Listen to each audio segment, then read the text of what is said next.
The scene, chums. No, really, picture this scene. Imagine turning up for work, right, in the very heart of central London. Nice swish office to sit in, heated, free tea and coffee, catering subsidised, everything at your fingertips that you could possibly want. But along that way, along, say, the way into work, walking past corridors and offices and stuff like that, you suddenly see something and it makes you burst into tears. So much so that another staff member has to come out to, well, calm you down, because this is the mental health world that we're now living in, that these people are literally controlling our lives. And it's all thanks to this woman. Right. This woman, of course, Yvette Cooper, proudly standing there with a huge sign saying, "Refugees welcome," all the while counteracting, saying that she's going to smash the boats. She couldn't smash the top off a boiled egg, you know what I'm saying? Married, of course, to this colossus on Good Morning Britain, Ed Balls, a man who's basically single-handedly taken the ratings to an all-time low on the once thriving ITV breakfast show. But more about that later. What's fascinating here is, though, as I say, staff turning up to work inside Parliament buildings apparently have been triggered by pictures of Nelson and other great leaders like Winston Churchill. But now Yvette stepped in. Let me explain. Good to see you today. Thank you so much as ever for joining me.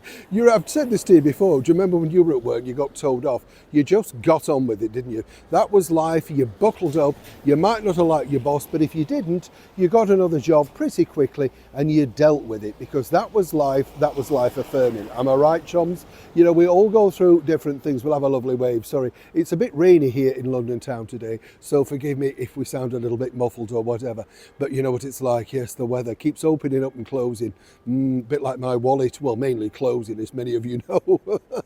So certainly this cost of living crisis, isn't it? By the way, jammies are on at 50p at the minute. Not surprised. They're so thin though, you could pin them down with a skewer. They're not biscuits, they're like flats or whatever you want to call it. Yes, you know what I mean. I know, it's awful, isn't it, when they ruin the thing that you enjoy. What do you mean it's like this programme because I'm on it? Yes, anyway, let's get back to your story of the day. This one apparently is going to save the world. Yes, she's going to smash the gangs, stop all of those terrible illegals taking your money, your heating, and of course not your jobs because they don't want that. No, they'd rather just claim benefits. £40 a week, a free phone and everything found. What's the problem? But now apparently the people working inside the Home Office alongside Yvette recently stood outside this. That's right, an official portrait of Yvette standing there applauding, literally applauding a portrait, right?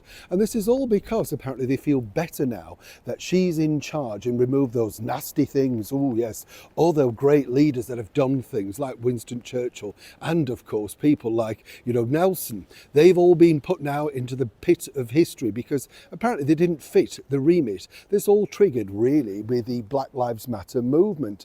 Now I ask you, would you really be inspired by a woman that couldn't control a woman up in a shopping centre while handing out some free rank mince pies? Remember that? Yes, well, these are the people now that apparently are going to be heroes. And according to her, things are a lot more improved inside the office since those nasty portraits were taken away. Now, apparently she didn't like looking at them because they didn't do much for her either, or indeed inspire them. This from a woman married to this. You get the picture. But either way, this is exactly what the current Labour Party are doing. Not solving the financial problems. No, they're too busy lying on their CVs. Right, Stephen? Right, of course. Rachel? All the rest of them? Well, the bottom line is, if you really get inspired by looking at a picture of Yvette Cooper, then the country really is going to pan. Or am I wrong? Neil Sean in the very heart of London.